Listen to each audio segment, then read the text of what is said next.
Hello everyone! Today I'm going to share a brand new story on my channel, The Twists of Life. Eleanor Whitmore surfaced slowly, as if rising through heavy water. For a few suspended seconds, she could not tell whether she had opened her eyes or only imagined it. The world felt distant and unreal, stripped of warmth and color. Then light pressed against her eyelids, harsh, sterile, unwavering. When she finally managed to lift her lashes, she found herself staring at a ceiling she did not recognize, a dull white broken by a long fluorescent fixture humming softly above her. The room smelled faintly of disinfectant. Pale tiled walls reflected the light without comfort, and somewhere down the corridor came the muted echo of footsteps and metal carts. Eleanor tried to move, but her body felt uncooperative, heavy, as though it belonged to someone else. A quiet fear crept in. For an instant, a terrible thought crossed her mind. Perhaps she had died, and this was what came after. A nurse noticed her stirring and came closer, her movements calm and practiced. She asked how Eleanor was feeling, her voice gentle, careful not to startle her. Eleanor's reply was barely audible, little more than a breath. The nurse nodded, checked her vitals, adjusted a monitor, and told her to rest. She said she would call the doctor, then stepped out, leaving the room strangely empty again. Alone, Eleanor tried to piece together what had happened. Her thoughts felt fragmented, like pages torn from a book and scattered out of order. Then, without warning, images broke through the haze. A sudden stop, the sharp jolt of the car, a hand appearing from the back seat where no one should have been. A cloth pressed hard against her face, damp, carrying a sickly sweet smell. Panic surged in her chest as she fought for air. Then nothing. Darkness closed in, thick and final. The door opened again, and a doctor entered, introducing himself quietly. He told her she had survived significant trauma and that she was fortunate to be alive. She needed rest. He said in time. Eleanor listened, nodding faintly, until a single question forced its way past her lips. "Where is my husband?" she asked. The doctor hesitated. It was only a brief pause, but Eleanor felt it immediately. He cleared his throat and replied that Daniel Whitmore was in another department, that she should focus on her own recovery for now. He avoided her eyes as he spoke, offered a polite reassurance, and then left the room. Silence settled once more. Eleanor stared at the ceiling, her unease deepening. The gaps in her memory frightened her. But more unsettling was the way everyone seemed to circle around the truth without touching it. Something was wrong. She could feel it, and the absence of clear answers about Daniel pressed on her chest more heavily than the pain in her body ever could. Later that afternoon, Eleanor drifted in and out of shallow sleep, the kind that offered no rest. Each time she surfaced, the hospital sound seemed sharper, closer. At one point, voices carried in from the hallway, low, urgent, and unmistakably tense. She could not make out the words at first, only the tone. Then a fragment slipped through the half-open door, followed by a pause heavy with hesitation. Someone was afraid to tell her. The door opened and the physician returned. He stood at the foot of the bed longer than necessary, his hands folded, his expression carefully composed. Eleanor sensed what was coming before he spoke. A chill settled in her stomach, spreading upward, tightening her chest. He apologized for the delay. He said there was no gentle way to deliver the news. Then, slowly, deliberately, he told her the truth. Daniel Whitmore had not survived the crash. The injuries, he explained, were catastrophic. The impact crushed the driver's side of the vehicle so completely that there had been no chance for intervention. Emergency responders had done what they could, but the damage was beyond repair. Identification had been possible only through documentation. A closed casket funeral would be necessary. The words fell into the room like heavy stones, one after another. Eleanor heard them all, understood each sentence, yet they refused to form a reality she could accept. She waited for something to happen inside her, for denial, for anger, for a scream to tear itself free. Nothing came. Instead, a quiet numbness spread through her, as if the world had been drained of sound and color. Her eyes remained open, fixed on a point she did not see. The doctor spoke again, offering condolences, saying something about strength, about time. His voice faded into the background. Memories rose unbidden. Daniel's smile when he wanted something. The way he spoke softly in public, attentively, as though the age difference between them had never mattered. Their marriage had surprised everyone, herself included. She had been cautious, practical, used to control. Daniel had promised devotion, had insisted he needed nothing but her trust. She had believed him, completely. The physician eventually left her alone. Tears came then, silently, without sobs or movement. They slid down her temples and disappeared into the pillow, unnoticed by anyone but her. There was no drama in her grief, no collapse, only the steady, unbearable weight of absence. A nurse returned with medication, speaking gently, encouraging rest. Eleanor did not resist. As the drug pulled her under, the last thing she felt was not sharp pain, but a vast, hollow stillness, settling deep inside her. Grief did not explode. It closed in, slow and suffocating, sealing her in silence. Eleanor was discharged 2 days later, stepping out of the hospital with her body still weak and her mind wrapped in cotton. The world outside felt indecently normal. Cars moved, people talked. The sky carried on as if nothing irreversible had happened. She returned to the house in Connecticut and immediately turned to the only task that felt possible: preparing Daniel's funeral. Calls were made, arrangements discussed, signatures placed where they were requested. She moved through it all mechanically, guided by habit rather than thought. It was on the third morning after her return that Thomas Reed came to see her. He had worked beside Eleanor for nearly 2 decades, managing the operational side of the construction firm she had built from the ground up. Normally composed, even reserved, Thomas looked unsettled as he stood in her living room, removing his coat but not sitting down. Eleanor noticed the hesitation immediately. "I wouldn't have come like this," he began, then stopped, choosing his words with care. "But this can't wait." Eleanor gestured for him to continue. Thomas explained that the supplier contract Daniel had recently overseen, the one tied to their largest ongoing projects, was fraudulent. The company they had paid no longer existed.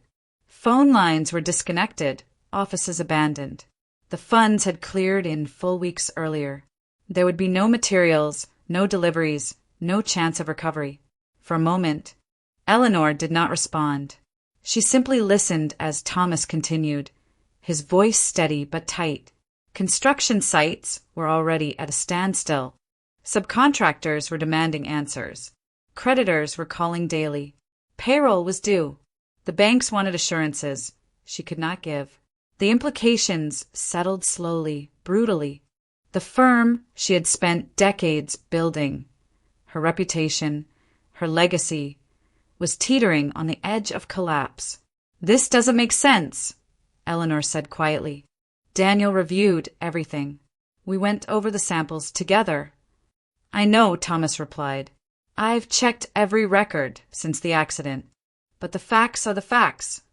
Grief had not yet loosened its grip on her, and now it was joined by something colder, sharper. The timing felt almost cruel, as if loss alone had not been enough. Still, Eleanor straightened. "We'll address the company," she said. "But not today." Thomas frowned slightly.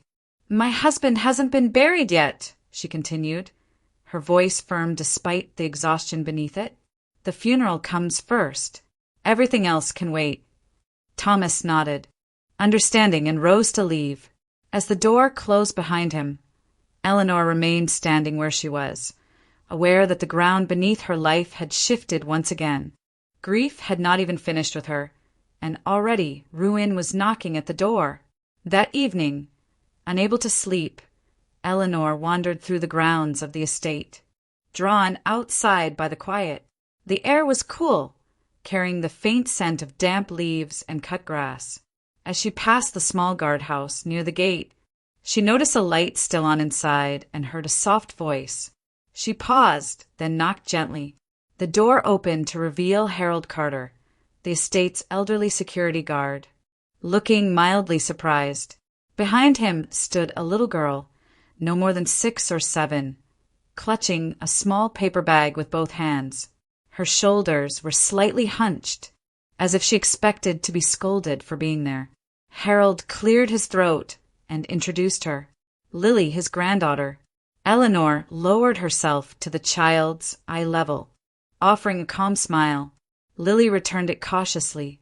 She explained that she often came by in the evenings to bring her grandfather food her grandmother had made. She spoke carefully, choosing her words with a seriousness that felt older than her years. Eleanor noticed it immediately, the quiet intelligence in the girl's eyes, mixed with something more fragile, loss perhaps, or loneliness. They exchanged a few simple questions. Lily relaxed a little, her grip on the bag loosening as she talked.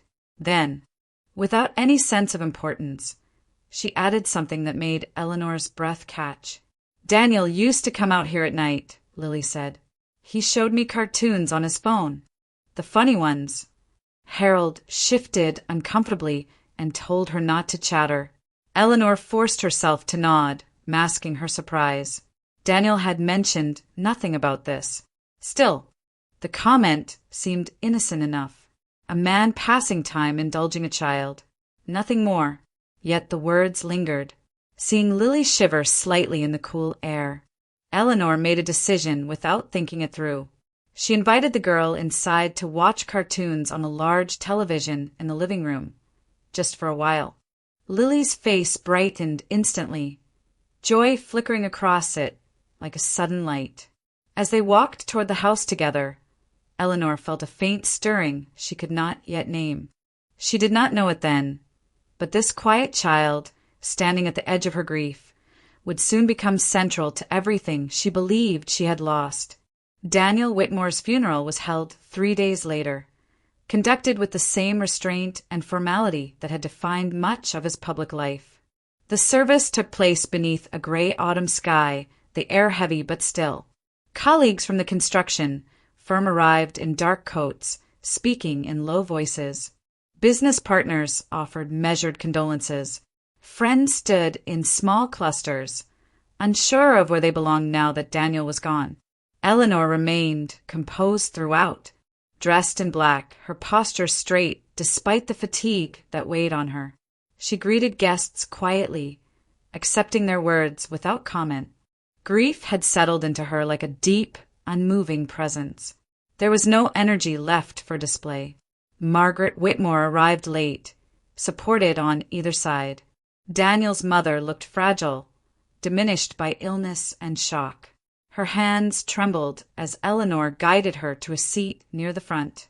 Margaret's eyes never left the closed casket, as if she were afraid it might disappear if she looked away. Several times during the service, she pressed a hand to her chest, struggling to breathe through silent sobs. When the ceremony ended, the procession moved slowly toward the gravesite. The casket was carried with care, its polished surface reflecting the pale light filtering through the trees. Eleanor stood beside Margaret as the attendants prepared to lower it into the ground. The finality of the moment pressed down on her, heavy and absolute. Then she felt a sudden tug at her sleeve. Eleanor looked down to see Lily standing beside her, the child's face pale, her eyes wide with something close to fear. Lily pointed past the gathered mourners, toward a row of older graves set slightly apart. "Uncle Daniel," she whispered urgently. "He's there." Eleanor followed the direction of the small pointing hand. For a brief, startling second, she saw him, a tall man in dark clothing standing near a headstone, partially obscured by the trees. He turned his head just enough for Eleanor to glimpse his profile before he abruptly looked away. A moment later, he stepped back and vanished among the trunks and shadows. Her heart lurched. Reason rushed in immediately. It was impossible. Doctors had confirmed Daniel's death. She had been told in clinical detail that there had been no chance of survival. This was grief, she told herself. Shock, a cruel trick of the mind. Yet she could not ignore what her body had recognized before her thoughts caught up. There had been something unmistakable in the way the man moved, in the angle of his shoulders as he turned away. By the time Eleanor looked again, the space was empty. She tightened her grip on Lily's hand, steadying them both. The service continued. The casket was lowered. Words were spoken. Earth followed. Outwardly, everything proceeded as it should have. But beneath the surface, a hairline crack had formed. And once doubt takes root, even the strongest certainty begins to shift. After the last guests had drifted away and the cemetery returned to its quiet stillness, Eleanor noticed Thomas Reed lingering near the edge of the grounds. He had barely spoken during the service, his expression closed, his gaze fixed somewhere far beyond the proceedings. The restraint felt deliberate, and now, with the formalities over, Eleanor could no longer ignore it. She approached him as he stood beside his car, hands resting on the roof as if grounding himself. "You've been distant," she said quietly. "Even today. If you know something I don't, I need you to tell me." Thomas looked at her for a long moment, then exhaled slowly. The composure he usually carried so effortlessly was gone, replaced by visible strain. "I didn't want today to be about this," he said, "but I can't keep pretending anymore." They moved a short distance away, out of earshot. Thomas spoke carefully at first, choosing his words as though each one carried weight. "Daniel wasn't the man you believed him to be," he said. "Not in the last year. Maybe longer." Eleanor stiffened, but said nothing. "He was seeing someone else," Thomas continued. "A younger woman, red-haired. They didn't hide it as well as they thought." He paused, then added, "They were lovers." The word landed hard, sharp enough to steal Eleanor's breath. Thomas went on, his voice steady but tight. "I warned him, more than once. I told him that whatever he was doing would destroy everything. Your marriage, the company, himself. He laughed it off, said you'd never find out, said he had it under control." Eleanor shook her head, faintly. "That's not possible," she murmured. "He involved me in everything. We reviewed contracts together." "That's what you were meant to believe," Thomas replied. "He was negotiating behind your back, making calls, setting up meetings you didn't know about. When I confronted him, he threatened me, said if I interfered, he'd make sure I was gone." Silence stretched between them. Then Thomas spoke again, more quietly. "There's something else you deserve to know." He hesitated, then met her eyes. "I've cared about you for a long time. I never acted on it. I never would have. You were married, and you trusted him. That mattered more to me than anything I felt." Eleanor stared at him, stunned. The revelations layered over one another, forming a picture she did not recognize. The man she had loved, mourned, and buried was unraveling into someone else entirely. She struggled to reconcile the gentle husband she remembered with the calculating figure Thomas described. Her thoughts felt unsteady, as if the ground beneath them had shifted. When she finally spoke, her voice was low and strained. "I don't know who he was anymore." Thomas said nothing. He simply stood there with her, both of them facing the quiet aftermath of a truth that could no longer be buried. Daniel Whitmore was not dead. He sat at a small kitchen table in a rented house on the outskirts of the city, a half-empty bottle between his hands. The place was temporary by design, anonymous, sparsely furnished, chosen for how little it connected them to anything real. Outside, the night pressed close against the windows. Across from him, Victoria Hale paced the narrow room, her red hair pulled back carelessly, her movements sharp with impatience. "I told you this was a mistake," she snapped. "Going to the funeral, standing that close. You let yourself be seen." Daniel dragged a hand down his face. I needed to be sure, he said hoarsely. I needed to see it lowered into the ground. That coffin wasn't you, Victoria shot back. That's the point. The plan worked. The plan. The word hung between them, heavy with everything it contained. Daniel took another drink, the burn doing little to steady his hands. She was there, he muttered. Eleanor. And the child. Victoria stopped pacing. A child doesn't matter. It does when she points, Daniel said, his voice rising. You didn't see her. She recognized me. Victoria rolled her eyes. Recognized what she wanted to see. Grief makes people imagine things. Daniel laughed bitterly. That's what we were counting on. Wasn't it? Silence followed. Then Victoria spoke, her tone turning cold, precise. You wanted out. You wanted her money, her company, her power, without living under her shadow anymore.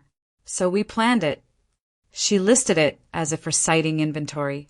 The drugged cloth pressed to Eleanor's face from the back seat.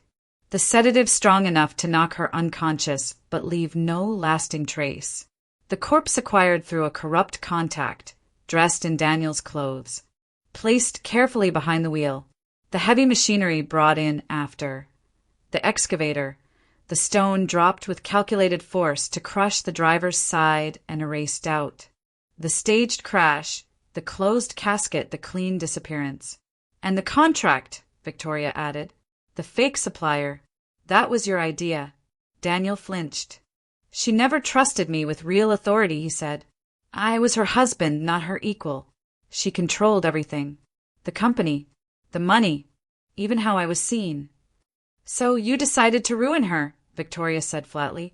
Daniel didn't deny it. I wanted her to feel what it was like to lose everything. To wake up with nothing.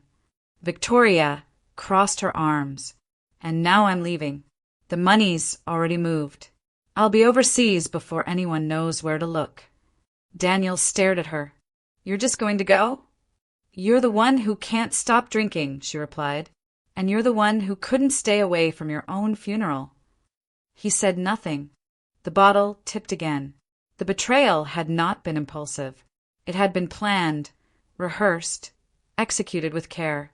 And now, as fear crept in around the edges, Daniel understood the truth too late. He had destroyed Eleanor's life, believing he would be free. Instead, he was trapped by guilt, by alcohol, and by a lie that was already beginning to unravel. Back in the present, Eleanor did not speak of what she had seen at the cemetery to anyone except Thomas. They met quietly in his office 2 days later, the door closed, the blinds drawn. She described the moment Lily had pointed, the man who had turned away. The recognition she could not explain. Thomas listened without interrupting, his expression tightening as each detail fell into place. When she finished, he did not dismiss her doubts. There's a way to know, he said after a pause. But once we start, there's no going back. Eleanor nodded. She had already crossed that line. They contacted an attorney experienced in both corporate and criminal matters. The steps were laid out carefully and lawfully. A petition to the court, documentation of inconsistencies, and a formal request for exhumation based on reasonable suspicion. Nothing was rushed. Nothing was announced. Eleanor signed where required, her hand steady. The court granted approval. The exhumation took place under supervision. Forensic specialists conducted their work with precision, treating the grave not as a symbol of grief, but as a site of evidence. DNA samples were taken. Records were reviewed. The results arrived faster than Eleanor expected. The body buried under Daniel Whitmore's name did not belong to Daniel Whitmore. The identification was conclusive. The man in the grave was an unrelated individual, deceased prior to the crash. The implications were immediate and unavoidable. Law enforcement was notified at once. What had been a tragedy was now a crime. An arrest warrant was issued. Daniel Whitmore was officially declared missing and wanted on multiple counts, including fraud, conspiracy, and attempted murder. The case shifted from quiet suspicion to active investigation. Within days, Victoria Hale vanished. Her apartment was emptied, her phone disconnected, her accounts drained and rerouted overseas. She left without a word, without warning, severing herself cleanly from the man she had once claimed to love. Eleanor absorbed the developments with composure. There was no visible satisfaction, no outward relief. Only focus. The truth no longer depended on memory or doubt or a child's frightened whisper. It was documented, verified, and irreversible. For the first time since the hospital room, Eleanor felt the ground beneath her feet steady. Whatever came next would not be guided by fear or confusion. The lie had been exposed, and from this point forward, reality would answer to facts, not manipulation. Daniel Whitmore was recognized outside a small neighborhood store 2 days later. His face was thinner, his movements unsteady, but the name matched the alert. Patrol officers approached cautiously. Daniel did not resist. He seemed almost relieved as they took him into custody, the weight of weeks of fear finally giving way to exhaustion. At the station, hours passed in a blur of questions he barely answered. His hands shook. His breath reeked of alcohol. When he was finally given a phone call, he did not hesitate. Eleanor answered on the third ring. "Lena," he said hoarsely, using the familiar tone he had relied on for years. "It's me, Daniel. There's been a terrible mistake." She said nothing. "They thought I was dead," he continued quickly, words tumbling over one another. "They brought me to the morgue. Can you imagine? I woke up there, alive. It sounds insane, I know, but that's what happened. The injuries weren't that bad. I panicked. I ran. I just needed time." Eleanor listened without interruption, her expression unreadable. When he paused, waiting for sympathy, she spoke at last. "I know everything," she said calmly. Her voice did not rise. It did not tremble. "I know about Victoria. I know about the fake supplier, the money, the stage crash, the body you buried in your place." She let each sentence land, measured and precise. "I know you planned to ruin me."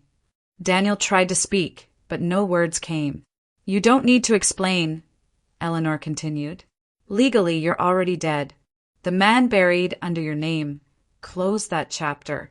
I don't recognize you as my husband, and I don't want any further contact." He began to protest, his voice cracking, reaching for the charm that had once disarmed her so easily. Eleanor did not respond. She ended the call and set the phone down. There was no anger in her face, no tears, only a quiet finality. For the first time since the accident, Daniel's manipulation failed completely. The story he had constructed collapsed under its own weight, leaving nothing to hide behind. Justice was no longer a distant possibility or a legal abstraction. It was already moving toward him, steady and unavoidable. 1 year later, the shape of Eleanor Whitmore's life no longer resembled the ruins she had once stood in. Saving the company had required choices she never imagined making. Properties were sold, investments liquidated, personal comforts stripped away without hesitation. Thomas Reed had done the same, contributing his own savings and relinquishing a small vacation home he had owned for years. Together, they restructured operations, renegotiated debts, and narrowed the firm's focus to what could be sustained. It was slow, exhausting work, carried out without spectacle. In the end, the company survived.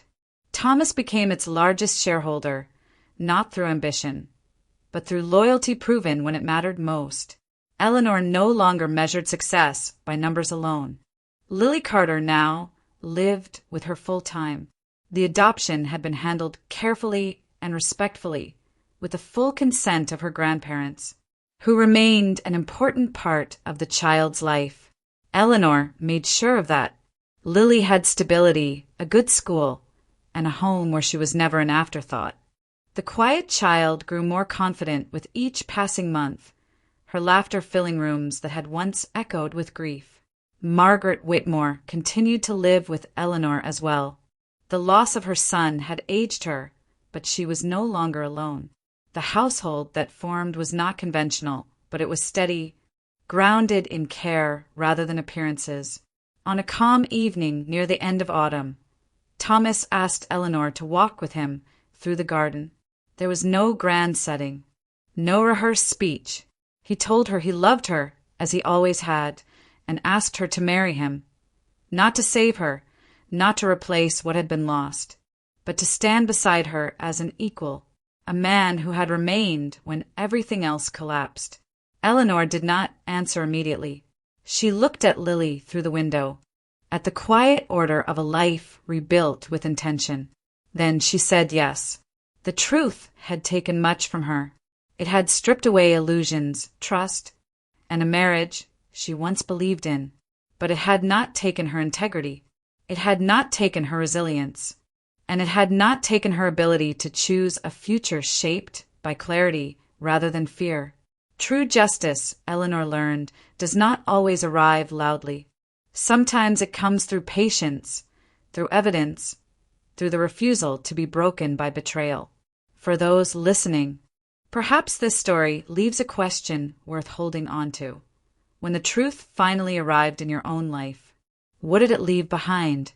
And what did it give you the chance to rebuild?